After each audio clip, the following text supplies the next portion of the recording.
Well, for more than a decade, our next guest has been working to rebuild the nation of Israel through a nonprofit organization called Vision for Israel. He's a terrific guy. Please welcome to the 700 Club, Barry Segal. Barry, welcome. Shalom, thank you. Shalom.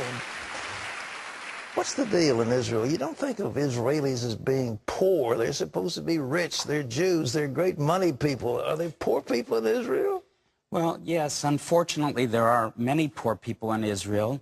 I think like many other countries that are developed, the rich are getting richer, the poor are getting poorer. Yeah. But years and decades of terror, of war, have also created a situation that our budgets are so high for the military and so depleted for the general population that today the statistics are 1 out of every 3 children in Israel is living under the poverty line, and overall 1 out of 4 Israelis, Jewish or Arab alike, are living in poverty. You know, 1 out of every 4? Yes. Now, that's something that doesn't get up. The Israeli government doesn't like that statistic to be talked about. No, and of course we're a country that wants to sell the best side of us for tourism, which is booming and allowing for jobs, and of course, as we saw, the housing boom and all that.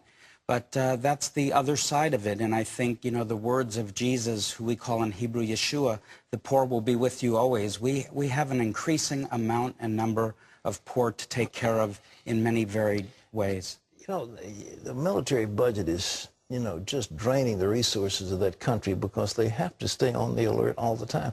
Do you see any hope for any peace with the Arabs?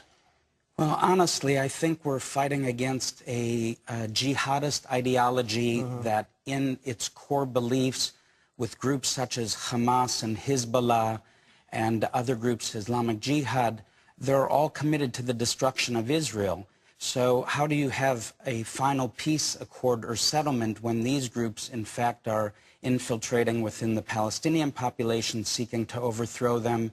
And they've committed themselves to war. And this is one of the difficult things, you know. In the Psalms, it says, when I speak peace, they are for war.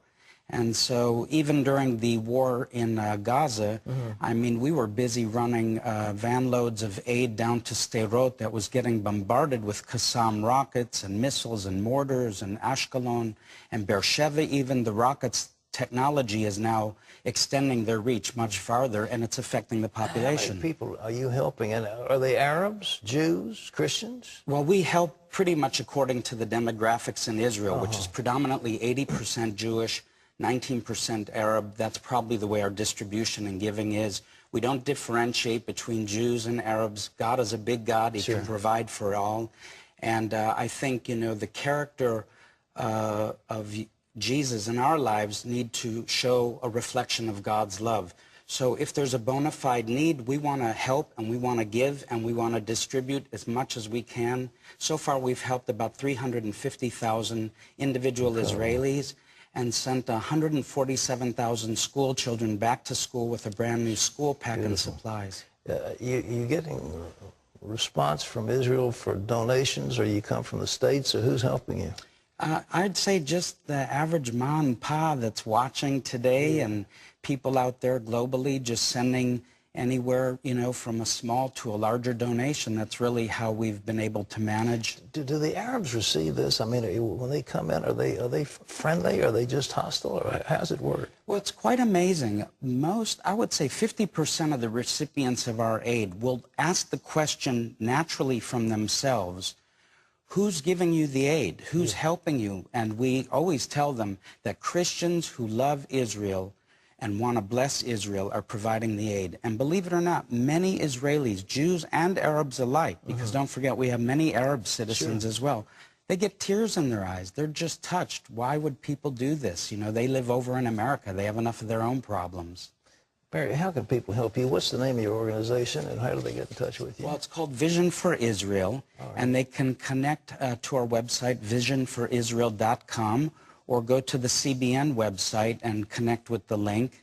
And our humanitarian aid organization wing is called the Joseph Storehouse, named after Joseph of the Bible. Sure.